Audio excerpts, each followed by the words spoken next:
Sir, please marry my mommy. 5-year-old Nadia didn't plan on disrupting a billionaire's lunch. But when she saw the cold, powerful man eating alone, she knew he was the one. Her mommy was always tired, always sad, and Nadia didn't have a daddy. So she made her move. What she didn't expect was for the billionaire to follow her home. What he didn't expect was to fall for the woman on the couch, burning with fever and burdened by years of loneliness. Hello family, welcome to True Life Stories. Please subscribe and leave a like for us, it means the world to us. Also share this video to your friends and loved ones and turn on post notifications so you don't miss future videos from us. Thank you as you do so. Sit back and relax as we dive into the story.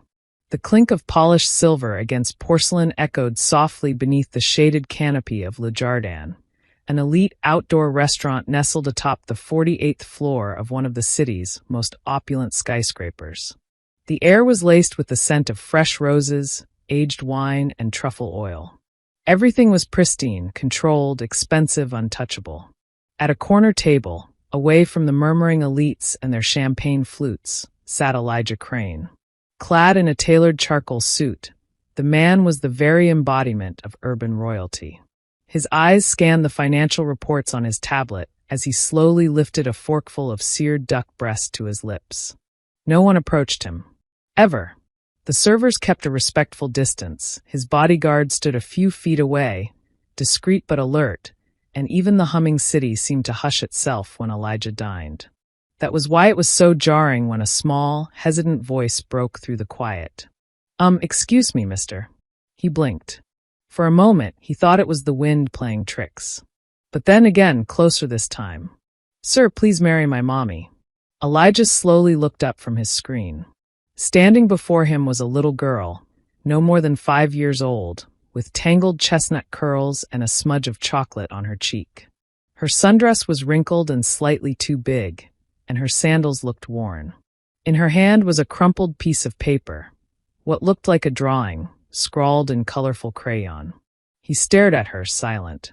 I saw you from the sidewalk, she continued, clutching the drawing tighter. You look rich, and kind, and like the prince in my bedtime book. A few tables nearby had gone completely still, ears clearly tuned to the strange, unscripted moment. A waiter started to step in, but Elijah lifted a hand without even looking, halting him in place. The girl's lip trembled. My mommy's lonely. She cries sometimes when she thinks I'm sleeping. She doesn't have a husband. And I don't have a daddy. I thought maybe you could be him. Elijah blinked. The words felt unreal. Too sincere, too sharp. He slowly set down his fork. What's your name? He asked, his voice deep and controlled, yet slightly softer than usual. Nadia, she said, nodding. My mommy's name is Anita. Where is your mother now? She's at home. Lying down. She said she was tired, but her face was really dull. I think she's sick. That's why I came to find help.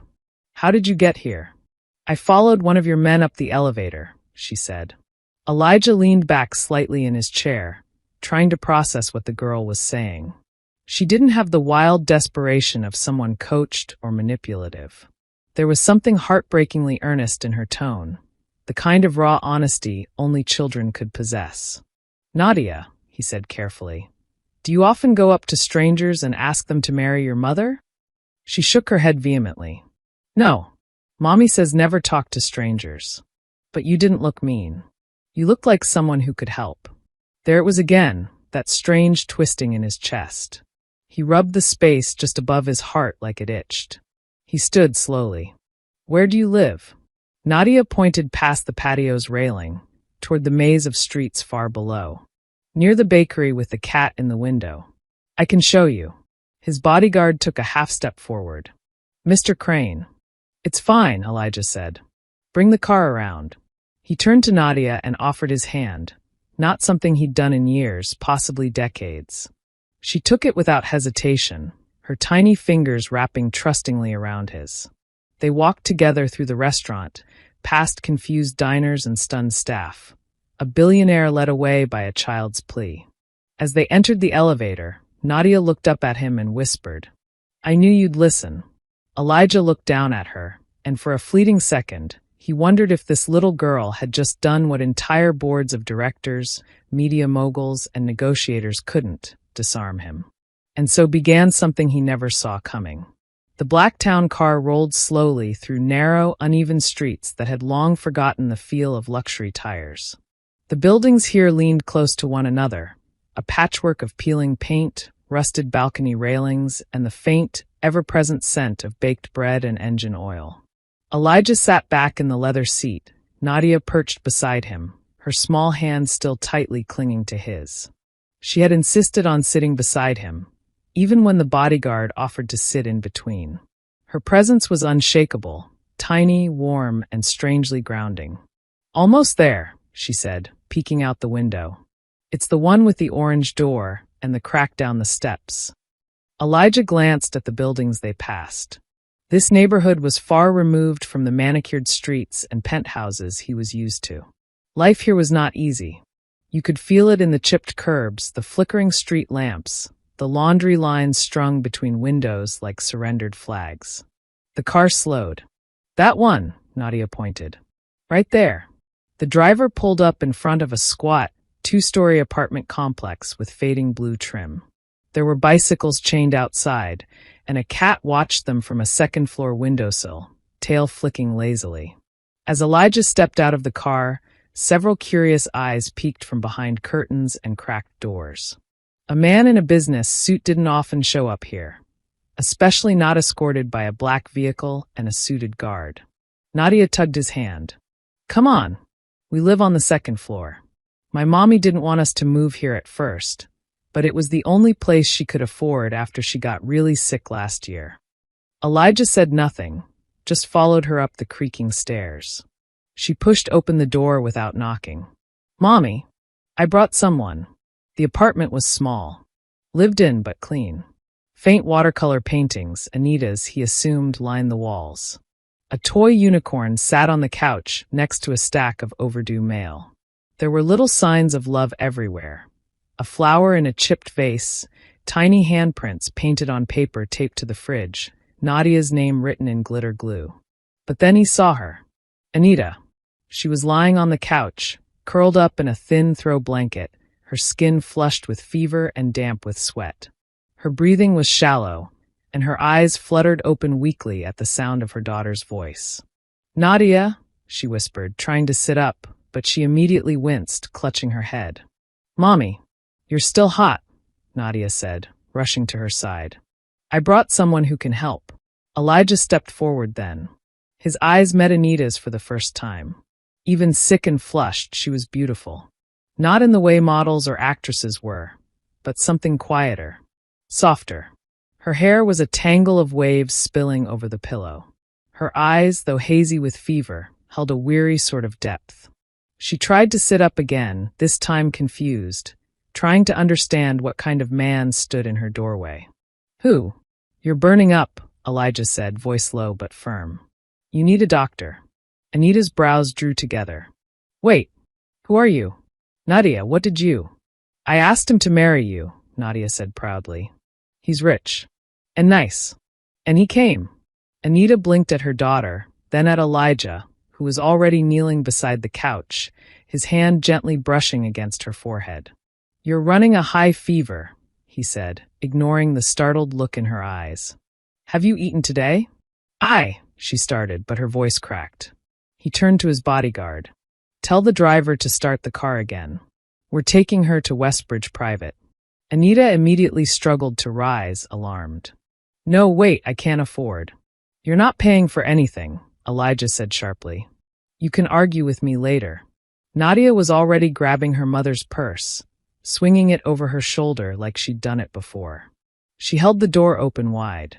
"Let's go, Mommy. Mr. Elijah said he'll help." Anita tried to protest again, but her body betrayed her.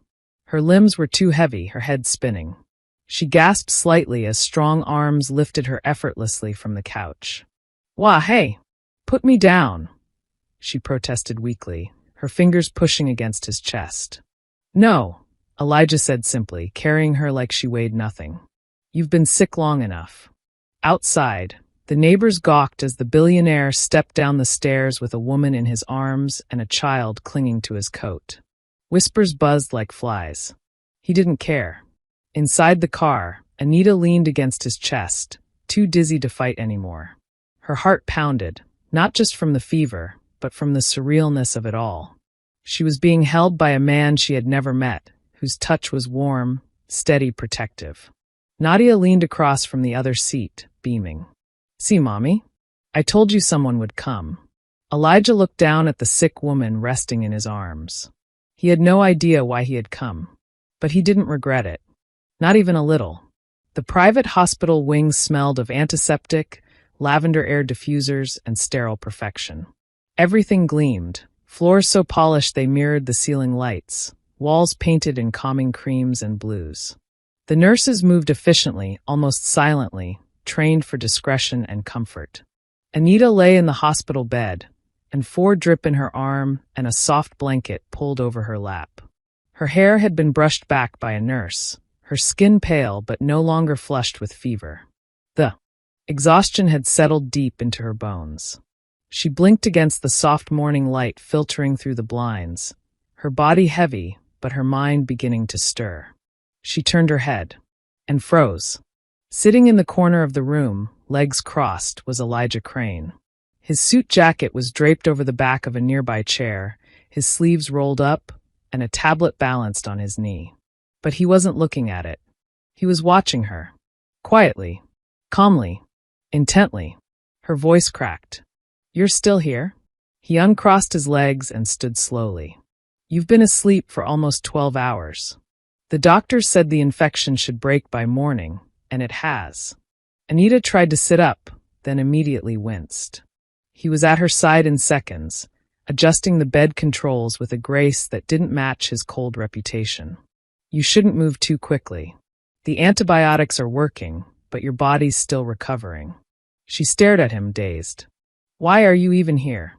Before he could answer, a knock at the door was followed by a burst of energy and a squeal. "Mommy!" Nadia rushed in, a coloring book in her arms, followed closely by a smiling nurse who gave Anita a thumbs up and then disappeared into the hallway. Anita caught her daughter in a loose hug, brushing a kiss against her head. "Hi, baby." Nadia climbed onto the bed beside her and whispered, "You scared me." But Mr. Elijah stayed all night. He sat there and didn't even go home. Anita's eyes slid over to the man who stood so quietly beside the hospital bed. He didn't look uncomfortable. He didn't look out of place. But he definitely didn't belong in her world. "Mr. Crane," she said, the effort of formality stiff on her tongue. "I appreciate what you did. But you didn't have to." "I did." The firmness in his tone caught her off guard. "I'm not the type to entertain 5-year-olds with wild imaginations," he added, glancing at Nadia, whose face beamed with pride. "She told me you were sick." She wasn't wrong. Anita sighed, settling back into the pillows. Her gaze drifted toward the window. "We're not a charity case. I didn't say you were. You paid for private care. A personal nurse. Medication I couldn't afford in a decade. Do you know how humiliating that is?"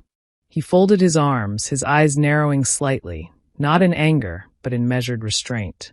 "You'd rather lie on a couch and let your body shut down than accept help from someone capable of giving it?" Anita flinched. His words were a little too accurate. A little too sharp. "I didn't ask you to." "No," he interrupted. "Your daughter did. And whether or not you believe it, that took a hell of a lot of courage." Anita blinked at him, startled. She opened her mouth to argue, but the words caught in her throat.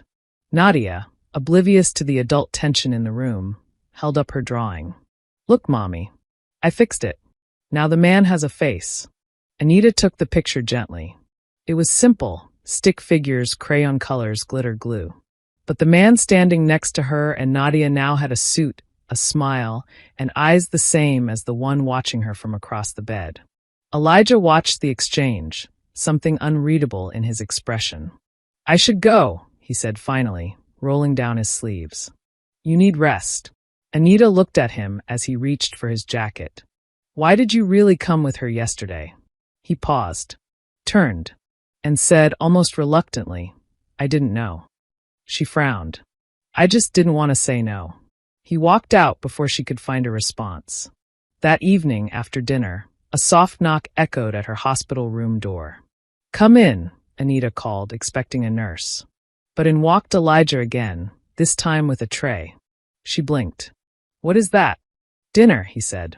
Hospital food is a human rights violation. You can't argue that. She stared at the tray. Roasted chicken, mashed potatoes, a roll. And, was that a slice of apple tart? I had it sent in from a cafe downtown, he said, setting it down beside her. And I brought juice for Nadia. Nadia squealed and dove into the cup, giggling. Anita looked at him, incredulous. You really don't know how to act like a normal person, do you? He tilted his head. I'm not a normal person. And you're okay with that? I'm learning. Anita looked at him for a long time, then slowly picked up the fork. She took a bite. It was good. Too good. Damn him. And that was the first time she didn't push him away. The hospital released Anita 3 days later, under strict instructions to rest, hydrate, and avoid stress. An impossible prescription for a single mother living paycheck to paycheck. But when she stepped through the front door of her apartment with Nadia's hand in hers, something had changed. The smell of bleach and citrus greeted her first. The living room, usually cluttered with scattered toys and art supplies, was spotless. The carpet had been vacuumed, the couch cushions fluffed, the kitchen sink empty and shining. Anita blinked, stunned. What the? There was a note taped to the fridge, written in smooth, confident handwriting. I hired a cleaner. Don't fight me on this. I don't lose arguments. Elijah. Anita tore the note down, glaring at it as if it might combust. That man has no boundaries. Nadia, twirling in the living room like a ballerina, laughed. He said he's coming later. He's bringing groceries.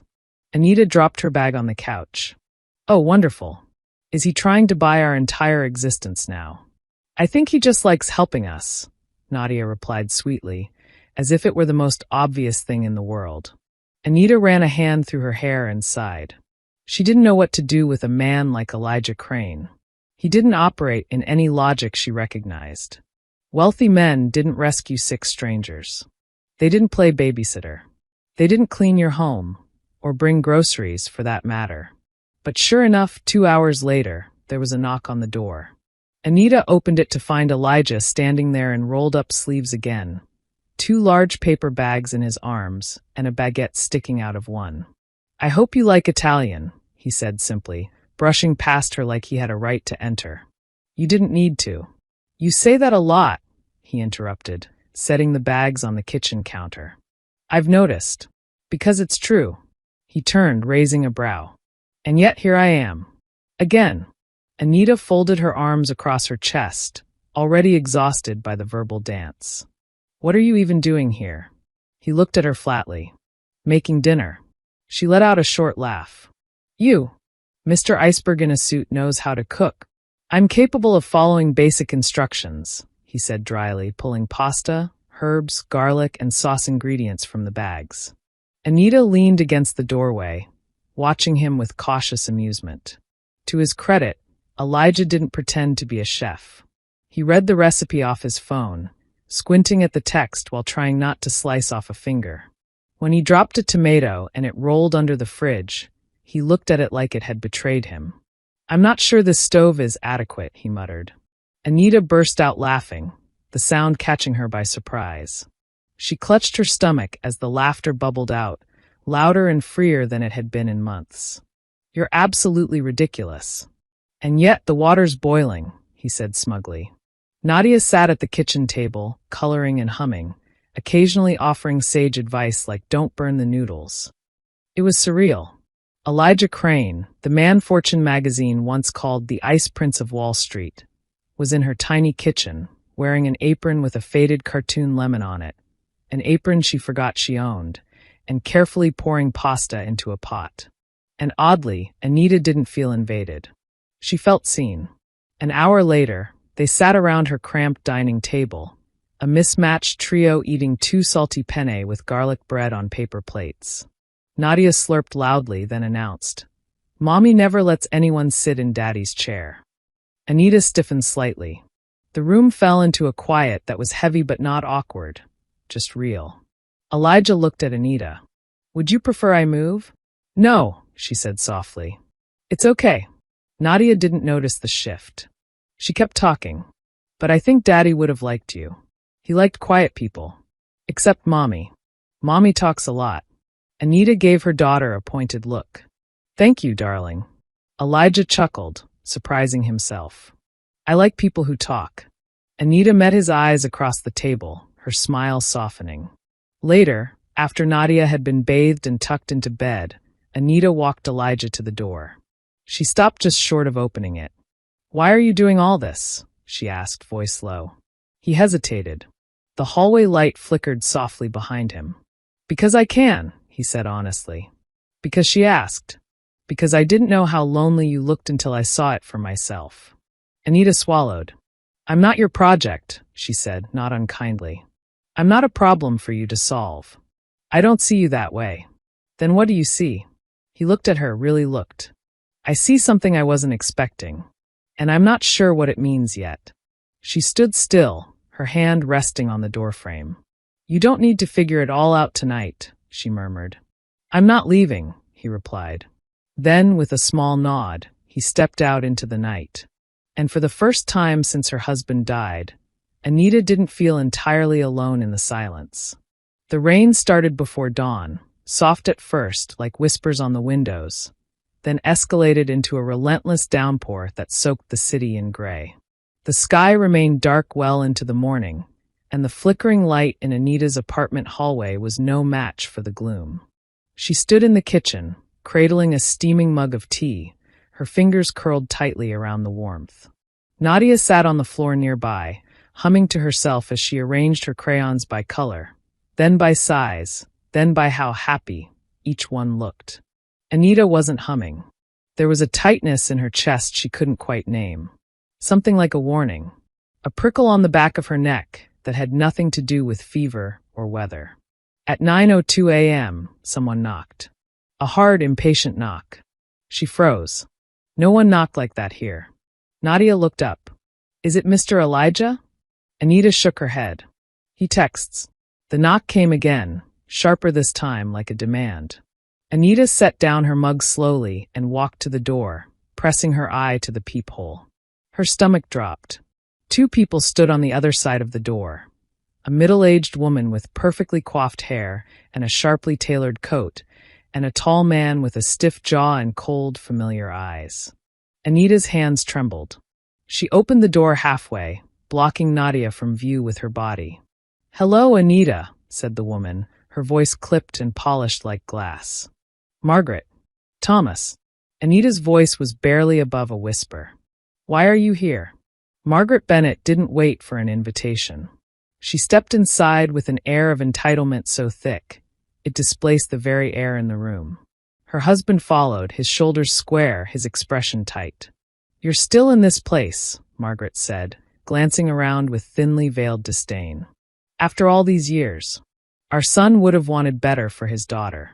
Anita closed the door slowly behind them, her heart pounding. "Nadia, go to your room, please." Nadia looked up in confusion. "But, now, sweetheart," Anita said more firmly. "Take your crayons." Nadia frowned but obeyed. As she walked past the strangers, Thomas gave her a once-over. No warmth. No grandfatherly softness. Just judgment. When her bedroom door clicked shut, Anita turned, her body a shield, her voice iron. "You have no right to show up here." "We have every right," Margaret said. "We are Nadia's grandparents. We've given you time, Anita. More than enough. But watching from a distance hasn't worked." Anita felt something cold curl in her gut. "What are you saying?" "We want custody." Anita's throat constricted. Her breath hitched in her lungs. Thomas spoke now, voice low and firm. "You're unstable.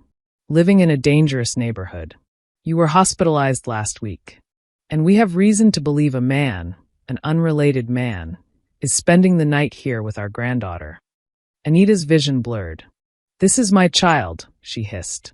"Not yours. You abandoned us after Owen died." "We distanced ourselves," Margaret corrected, "because you were unfit to cope." And now you've proven it again.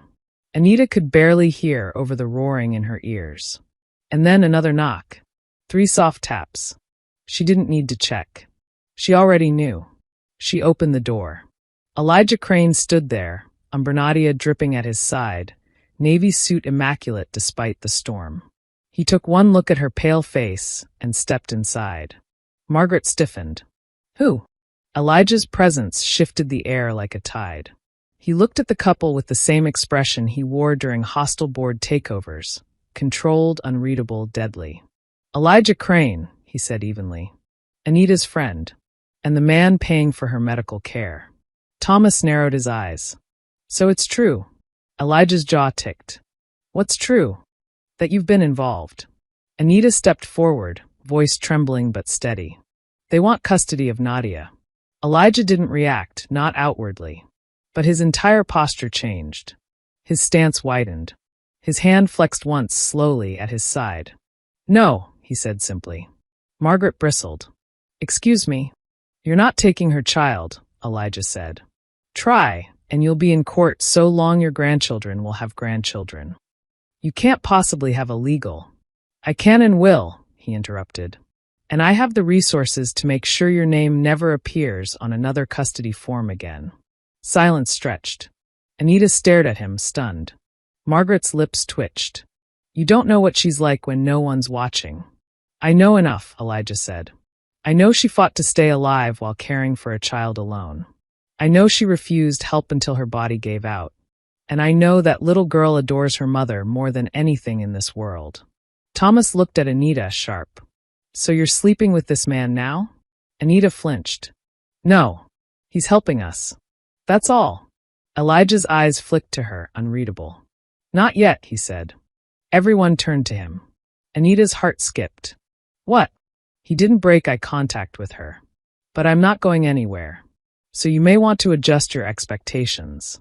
Margaret's face turned white. Thomas's fists clenched. We'll be speaking to our lawyer, he said. Do that, Elijah replied calmly. I'll have mine waiting. The Bennetts left in a storm of stiff shoulders and clipped heels. The door slammed behind them. Anita slumped against the wall, shaking. Elijah moved to her side immediately. Are you all right? She looked up at him, eyes wide. You just declared war on 2 of the most vindictive people I know. He shrugged. They picked the wrong battlefield. She stared at him. Why would you even? Because no one threatens you in front of me. Ever. Anita's throat closed. She didn't cry. Not this time. But something inside her cracked open. And he saw it. It had been 2 days since the confrontation. Since the storm. The Bennett couple hadn't returned. Physically anyway, but the ripple of their visit lingered. Like smoke in the air. The kind of discomfort you could still smell, even after it was gone. Anita sat on the couch, a throw blanket over her lap, her sketch pad in hand. She hadn't drawn in weeks. Maybe longer. But tonight, the pencil moved almost on its own, curving across the page in careful lines. A quiet figure was beginning to take shape, broad shoulders, a proud chin, a watch glinting on one wrist. She paused, then erased it. In the kitchen, Elijah stood over a small pot of tea, looking comically oversized in the cramped space. He had his sleeves rolled again, this time with a small flour streak on one wrist from helping Nadia with a failed attempt at cookie making earlier. A faint smear of green marker had somehow ended up on his left cheek, a gift from Nadia, who had insisted he needed decorating. He hadn't even noticed. Anita glanced at him, then back at her sketchbook. Are you going to stand there and pretend to know how to boil water? She said dryly. Or are you going to ask for help? Elijah turned toward her, one eyebrow raised. I'm attempting to learn by observation. Observing what? The kettle doing all the work. He looked back at the pot, then back at her. You're enjoying this, aren't you? Anita smiled despite herself. A little. The whistle of the kettle cut through the air. Elijah moved with his usual grace, controlled, deliberate, and poured the hot water into 2 mugs with chamomile tea bags already waiting. He brought them over and handed one to her. Anita accepted it, her fingers brushing his just briefly. but the contact lingered in her mind longer than it should have. They sat in silence for a while. Nadia had already gone to bed, tucked in with a new story and a new favorite plush toy Elijah had brought, an oversized white polar bear she'd named Mr. Fancy. Anita blew gently on her tea. You didn't have to come back after the Bennetts showed up. I know. She glanced at him. But you did. I told you, he said, voice even. I'm not leaving. Anita looked down into her cup. The tea bag floated lazily. They don't know what it was like. After Owen died. They think I broke. Maybe I did. I was angry all the time. At him. At myself. At the world. Elijah was quiet, letting her speak without interruption. He had this way of disappearing emotionally, she continued softly. He'd smile for Nadia, say the right things, but something inside him was already gone. I kept hoping I could fix it, that if I just loved him hard enough, he'd come back. She paused, her throat tightening. But depression doesn't work like that. It swallows people. And one morning, he just didn't wake up. Elijah didn't move, but his hand slowly shifted, resting on the armrest close enough that Anita could feel the warmth of it near hers. I thought maybe it was my fault, she whispered, for being too much, or not enough. It wasn't, Elijah said quietly, firmly. Anita looked at him then. His eyes held none of the detachment he was known for in boardrooms or press interviews. They weren't cold at all tonight. They were steady, gentle, a sea after a storm. He exhaled slowly, then leaned back on the couch, eyes focused on the ceiling. My mother left when I was 8, he said, almost absently. Packed a suitcase while my father was on a business trip. Left me with a note and the maid. Anita's eyes widened. She said she was tired of pretending, that being a wife and mother wasn't what she wanted. I never saw her again. Elijah, Anita whispered. My father buried himself in work. Built an empire, neglected a child. I learned to survive by being perfect. Untouchable. Unfeeling. He chuckled without humor. Cold, as the media likes to say. Anita didn't know what to say. It was the most personal thing he'd shared. With anyone, probably. He turned his head toward her. Then I met your daughter, and she asked me to marry you before I knew your name. And instead of brushing her off like I should have, I followed her home. She held her breath. He leaned in slightly, elbows on his knees, his voice low.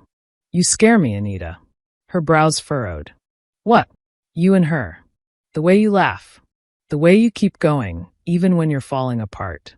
You make me feel things I've spent years locking away. Anita's heart pounded. I don't know how to do this, he said. Neither do I, she whispered. He reached out then slowly, giving her every opportunity to pull away. But she didn't. Their fingers touched, tentatively then fully. It wasn't a kiss. It wasn't a declaration. But it was something. Something fragile and real. She looked down at their hands.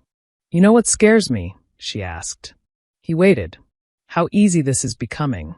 Elijah nodded. I've spent my whole life controlling everything, he said.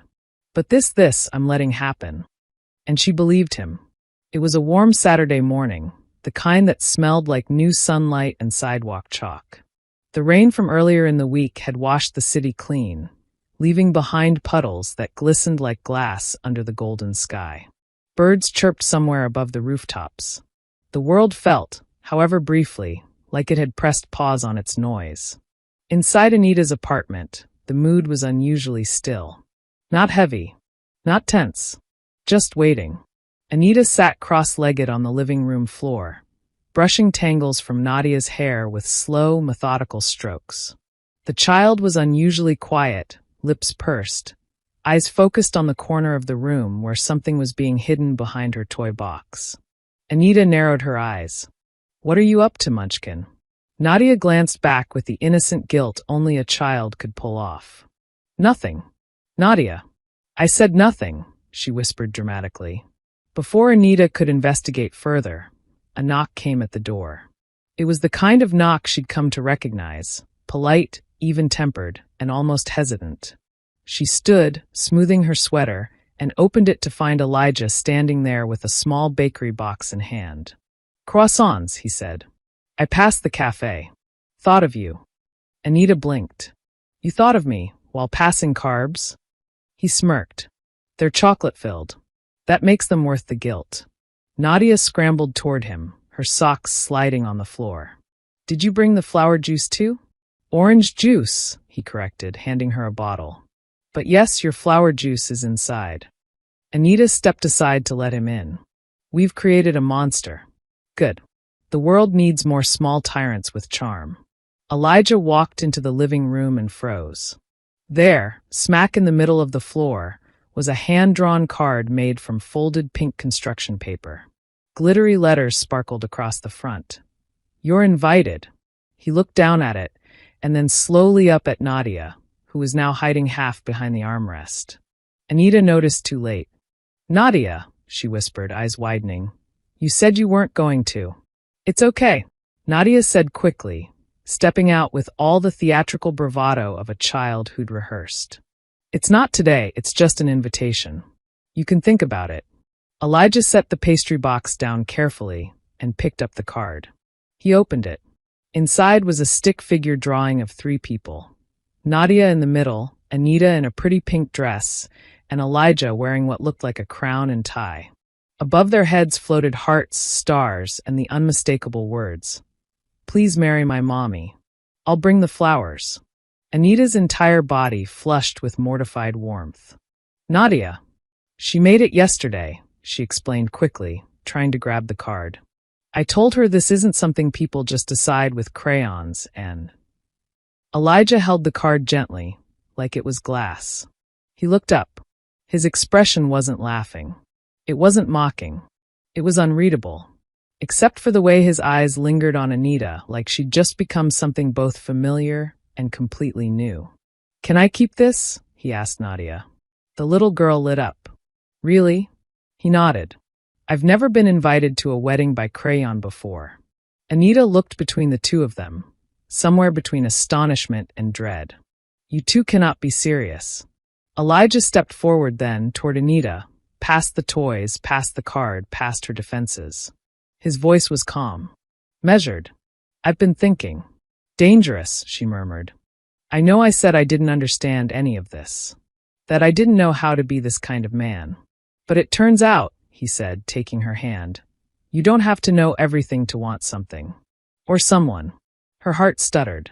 He ran his thumb gently across the back of her hand. I don't have a ring in my pocket. I didn't plan a speech. But I'm standing here in a room that's become the only place I sleep well, eat slow, and laugh more than I ever did in 20 years of running companies. Anita was frozen, tears catching just behind her eyes. I'm not asking you to marry me today, he continued. And I'm not offering you a fairy tale. I'm offering something better. Days when I carry the groceries and you yell at me for overcooking the pasta. Nights when I fall asleep listening to Nadia snore and you humming while you draw. A life. Not perfect, but honest. Real. Anita couldn't speak. Her throat burned. Her fingers trembled in his. Nadia watched from the couch, eyes wide, barely breathing. So, Elijah said quietly, will you let me try to make you happy? Not as a prince. Just as me. Anita blinked, and the first tear spilled over. She nodded. Yes, she whispered. Yes, I will. Nadia screamed like a firework went off. She launched herself into Elijah's legs, hugging him fiercely. I told you. I knew it. Anita laughed, half sobbing now, as Elijah crouched and pulled Nadia into his arms. I have one condition, Anita said, trying to steady her voice. He looked up, still holding her daughter. Don't wear a crown to the wedding. He gave a rare, crooked smile. No promises. Spring arrived softly that year. It didn't burst in with sudden blossoms or extravagant fanfare. Instead, it crept gently through the city, first in the light, in the way it lingered longer in the evenings. Then in the warmth, as if the wind had finally put down its bite. Even the trees seemed to take a deep breath and begin again. It was a perfect day for a wedding. Not the kind of wedding that made headlines or graced the pages of society magazines, though Elijah Crane's name alone could have guaranteed that. No, this was different. Intimate. Sacred. held in the garden courtyard of a small arts center tucked between old stone buildings and ivy-covered walls. It was exactly what Anita had imagined, if she'd ever let herself imagine such a thing. The space smelled like lavender and citrus. Paper lanterns swayed gently in the breeze. White chairs, simple and unadorned, lined a cobblestone path dusted with rose petals. At the end of the aisle, Elijah stood beneath an archway woven with eucalyptus and cream-colored blooms. He wasn't wearing a crown, but Nadia, of course, had glued a tiny one to the back of her flower girl basket just in case. He looked different, not just in the bespoke navy suit or the tailored vest, though he wore them well. It was in his expression. There was a softness in his eyes now, a kind of reverence, a warmth he once buried under layers of steel and silence. He turned as the small string quartet played its first chords. And there she was. Anita stepped into view, a vision of understated grace in a champagne-colored dress that moved like water around her. Her hair was pinned with soft curls falling to one side, and she carried a bouquet of wildflowers tied in a ribbon the same shade as Nadia's sash. She didn't float down the aisle. She walked. Steady. Certain. Every step forward was a promise to herself, to allow joy, to trust, to love again. And every step she took, Elijah forgot how to breathe. Nadia went first, tossing petals with giddy excitement, waving at both sides of the small audience. Mostly close friends, some of Anita's art community, a few of Elijah's most trusted colleagues. She threw the final handful of petals like confetti and beamed at her mom. "You look like a movie star." Anita smiled and touched her cheek. "Thank you, baby." Then she looked up and locked eyes with the man who had changed everything. He didn't need a vow to tell her how he felt. It was written all over him, etched in the lines of his jaw, softened at the corners of his mouth. Steady in the unwavering way he looked at her like she was the only thing that made sense in a world he had spent years trying to control. The officiant smiled as they joined hands. "Before we begin, I've been asked by a certain young lady to share a message," the officiant said with a wink. Anita raised an eyebrow. The officiant unfolded a small piece of paper and cleared his throat. "Dear Mommy and Mr. Elijah, I love you both a lot. Mommy, you're pretty. Mr. Elijah, you look serious, but you make good cookies. Please don't ever stop hugging or letting me sleep in the middle sometimes. And if you ever fight, just remember that I picked both of you. So be nice. Love, Nadia. P.S. Can I have cake now?" The entire courtyard laughed. Anita blinked back tears. Elijah chuckled under his breath and shook his head. "She's subtle," he murmured. "She takes after you," Anita shot back. When the vows were exchanged, there were no grand declarations, no promises of perfect days or fairy tale endings. Just simple, quiet truths. "I used to think strength was being untouchable," Elijah said. "Then I met a woman who showed me real strength was being seen. Completely. And choosing love anyway." Anita took his hand in both of hers. "I never thought I'd stand here again," she said, her voice soft, breaking just slightly. "But then you showed up, uninvited, unexpected, and completely necessary. You didn't fix my life. You stepped into it. And somehow that changed everything." The officiant smiled through misty eyes. "By the power vested in me by the state, and perhaps more importantly, Nadia, I now pronounce you husband and wife." Cheers erupted. Nadia threw more petals into the air. "You can kiss now. Go." Elijah leaned in and kissed Anita, not with fireworks or theatrics, but with deep reverence, like a man who understood what it meant to earn something sacred. The reception was held in the same garden. Lights strung through the trees flickered as the sun dipped below the rooftops. Children played tag between the tables. Music floated in the background. Laughter echoed beneath the stars. Anita stood near the dance floor, sipping champagne, her dress catching the last of the light. Elijah approached, his tie loosened, 2 buttons undone, sleeves rolled, still somehow immaculate, but entirely hers. "May I have this dance?" he asked. She placed her hand in his. "I thought you didn't dance." "I also didn't believe in happily ever after," he said. She smiled, tilting her head. "And now?" He pulled her close, swaying gently to a soft instrumental melody. Now, he whispered, I believe in mornings with you. I believe in Nadia's terrible drawings and cold coffee on busy days. I believe in the mess of it all. And I want every bit of it. They danced under the stars as the world faded around them.